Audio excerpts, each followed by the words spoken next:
Hello and welcome to the JustKaffy podcast. Yeah. I'm sure you guys like, where is the music that we normally hear? Oh, let me just play that. So welcome. This is LMC and TK, Happy J, Kaffy, sexy baby, bossa go, Kaffy, my mama, bossa go, Kaffy, hey, bossa go, Kaffy. bossa go. Let me see your back girl on the floor. Let me see your back girl on the floor. Let me see your back girl on the floor. Let me see your let me see your let me see your back girl on the floor. Let me see your back girl on the floor. Let me see your back girl on the floor. Let me see your back girl on the floor. Welcome back to the JustKaffy podcast, the show where I get to share my experiences in life, the light that is in me. I gotta let it shine, this big light of mine. I gotta let it shine, this big light of mine. I gotta let it shine, let it shine, let it shine, let it shine. Exactly. I'm unapologetic about that. I'm unhinged and I'm unfiltered because we gotta tell the truth. By the way, I know it because my truth can be somebody else's untrue. I don't know, but it should work.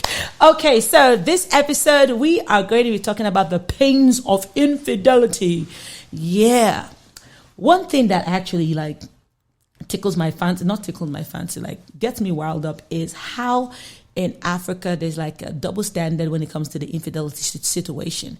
I remember vividly that when I complain about infidelity, it's almost like a slap in the wrist kind of situation. It's almost like, oh, you experiencing that? Oh, men will always be men.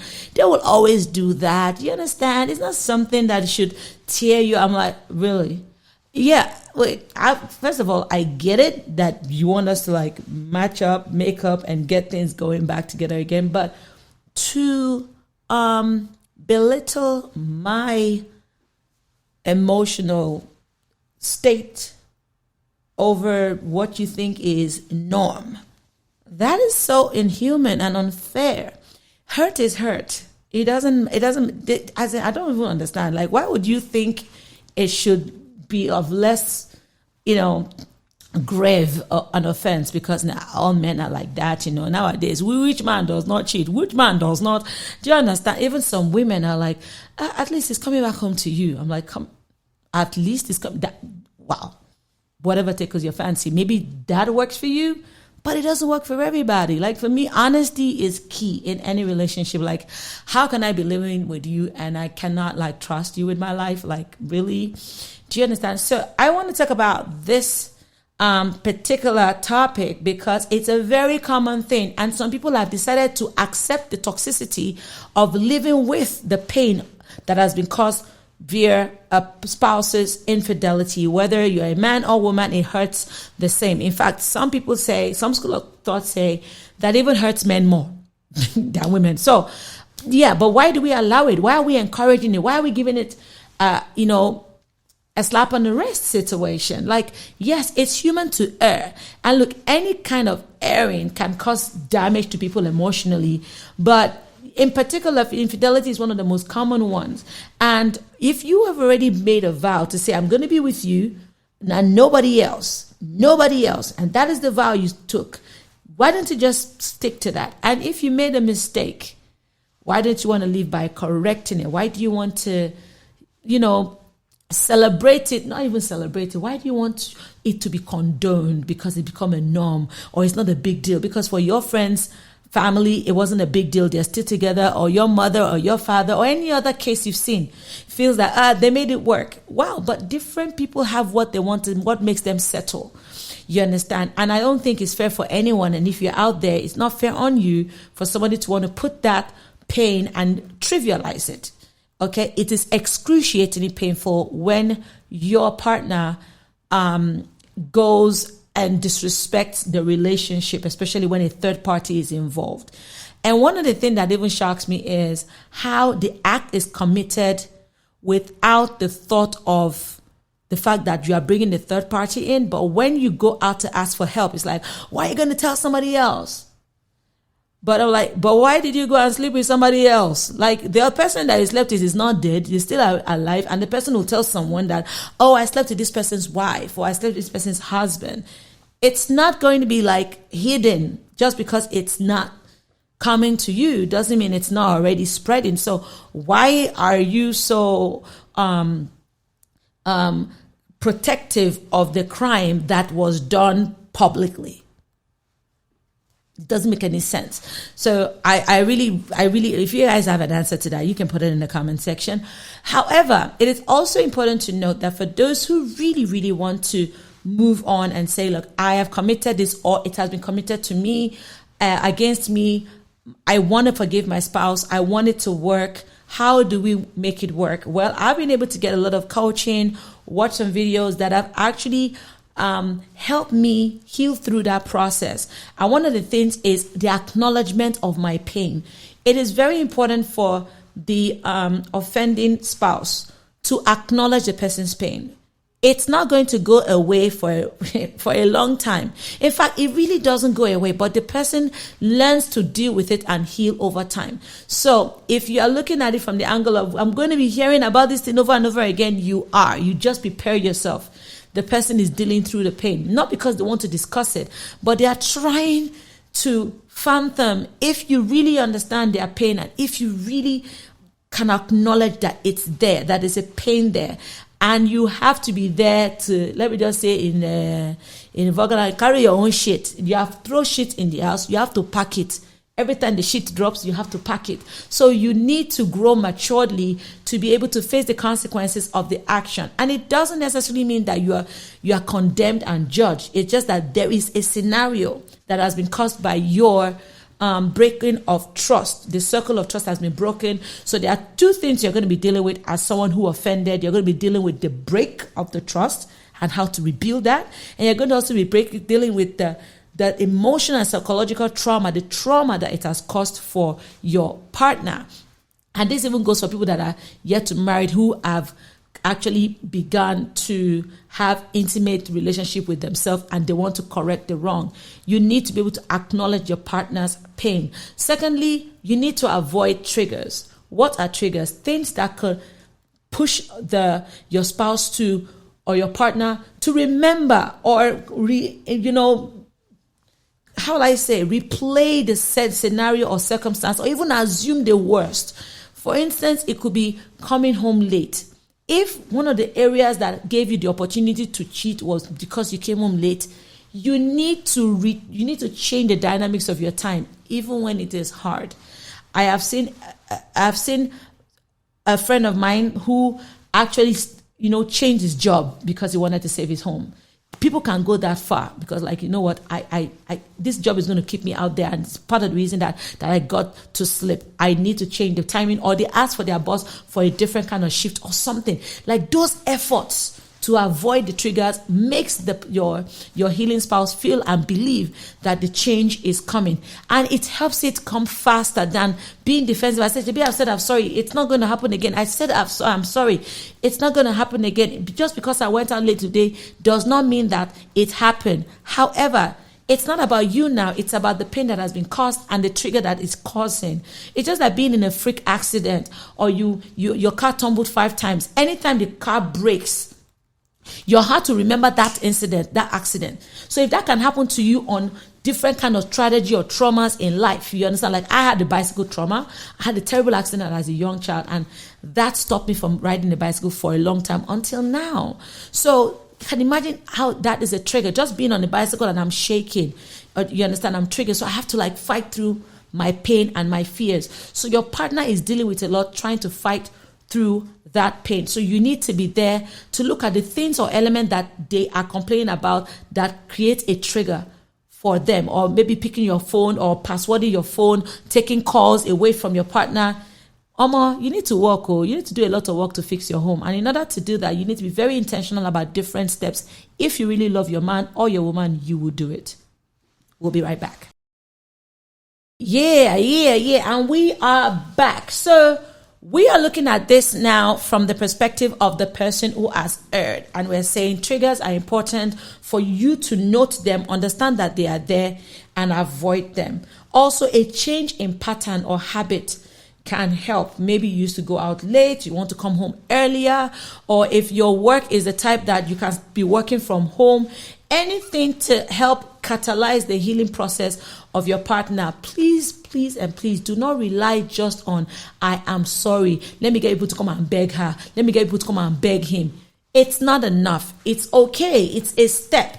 The fact that the person has said, okay, yes, I'm ready to continue, please don't drop your guard, don't go and relax and not make the effort, because don't forget that in as much as the person have accepted your apology, there's a broken circle of trust and you want to replace that, and it might take a long time. So if your partner is suspicious and all of that, please don't react to what they're saying at that time. React to the fact that there is a cause for that. The life is about cause and effect.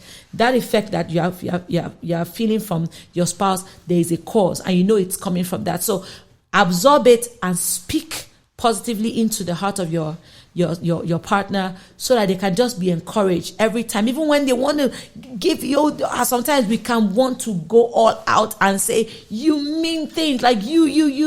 It's defense mechanism. That person is fighting. I think from my own side, I can tell from my experience, I was fighting the pain. And sometimes just having your partner understand that is an explosion of that place helps you heal. But if your partner is now defensive and is attacking back at that moment, you even go into a deeper sorrow than where that is coming from. So it is very, very important. It's also important to seek help, especially when you are the one nudging it. If you are the victim and you are nudging the help, you are nudging forward for how she can heal or how he can heal, it helps them. So many things are out there that you can get as help, especially from therapists, or from counselors, or from people that she respects, to help him or her heal.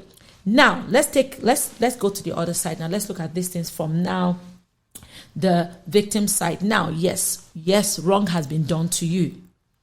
It is also important to know that sometimes, in a lot of cases, the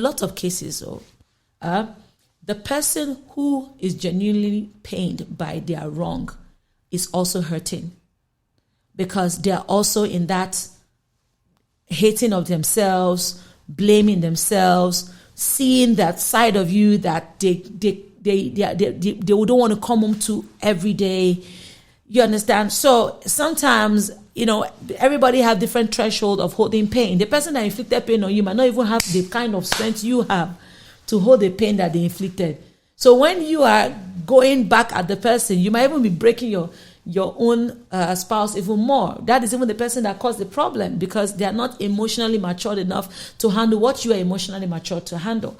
That doesn't mean that it justifies what they did, but it also says that you also need to try to get healing, not only from the expectation of what you want that other person to do, but also get healing for yourself, knowing that, okay, at least I did not do this wrong to myself. It's not about you. Okay, another thing you also need, and that leads me to saying that you need to get it out of your system that it's because of you the person cheated. Anyone that cheated wanted to cheat.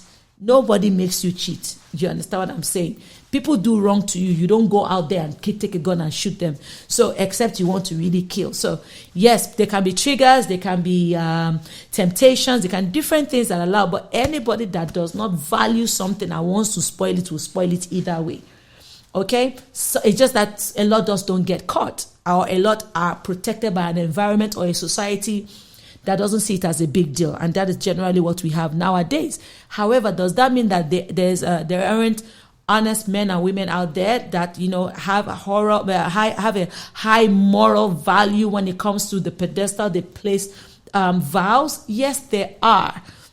They are. So for you need to, if you're the victim of it, you need to start finding healing for yourself. As much as your spouse has their own responsibility of being in the same space with your healing, in your healing space, you need to consciously start finding healing for yourself. And it starts from not hurting yourself by thinking it's about you. It's their decision. They erred. They did that, not you. So that would help you also heal faster. Seeking help also does that as well, to get clarity, because it really puts you in a place of questioning your self-worth. in that space, in that marriage. You would also be reacting to a lot of triggers. You understand? At some point, you would have to still trust again. You definitely have to. I had to keep trusting again multiple times, even though it happened multiple times. It just got to a point where I was like, I can't do this anymore. However, there is always room for forgiveness, improvement, and healing. And it's a two-way street. Your partner is going to be part of it, but you hold the biggest mantle when it comes to healing through this pain and betrayal. You hold the biggest mantle. It's your life. You need to be holding the responsibility of ensuring that you heal and you can live life well in your own fullest capacity. It's also important for you to know that if you want to be away from your spouse a little bit, breathing space, allow yourself to do that. It's not every time that it has to be a divorce, but you can just say, look, I don't want to be around you for like 3 days, 4 days, 1 week, 2 weeks, 1 month, 2 months. Maybe that will help you heal, because some people just can't heal by seeing their perpetrator. People need to get to understand that there are different human dynamics to healing from pain, and we need to respect that. And I will beg the spouse also, that's the person who did the damage, to also understand that when they want to be away from you, doesn't mean you're going to lose them, because I'm like, no, I'm not packing out, I can't leave you, you might just leave me for good. No, that separation might just be what they need to heal. I didn't get enough of that. I just get people telling me, stay. And the more I kept staying, I didn't have a breathing space to heal. It was getting worse, because I just felt nobody was understanding my pain. They were just seeing Kaffy the strong woman. Kaffy can take anything, can be anywhere. You are the woman of valor. Sometimes that plays totally against me, because I am human. I feel pain as well. I can be broken, I can be down, I can be depressed. It's just that I have a fighting spirit where I don't stay broken, I don't stay depressed. But it's okay to feel all the pain. It's okay to say, you know what, I don't want to see you for a couple of days, just because you want to get fresh air. When I say fresh air, emotional fresh air, because it's hard to keep seeing the person every day. And especially when your partner is the type that can be nonchalant in attitude, even when the person does the chop, you just the vex. Why the chop? Since I had the pain, it's a chop. It can be different ridiculous things. So you owe it to yourself to get healing. So it's very, very important, because you need to get to a point whereby what is priority is, am I living a quality life? What's my value to humanity in this state?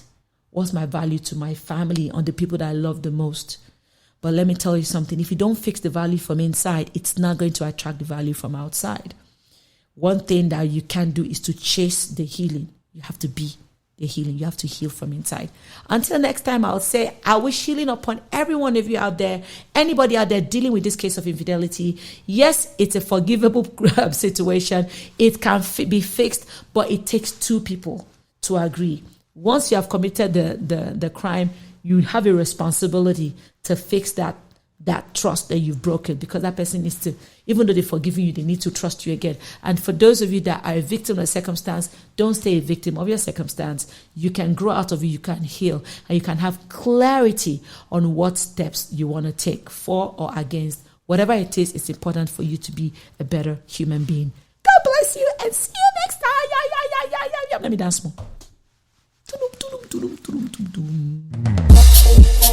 This is LMC and TK, Happy J, Kaffy, sexy baby boss I go, Kaffy, fine bubba boss I go, Kaffy, hey boss I go, Kaffy. boss.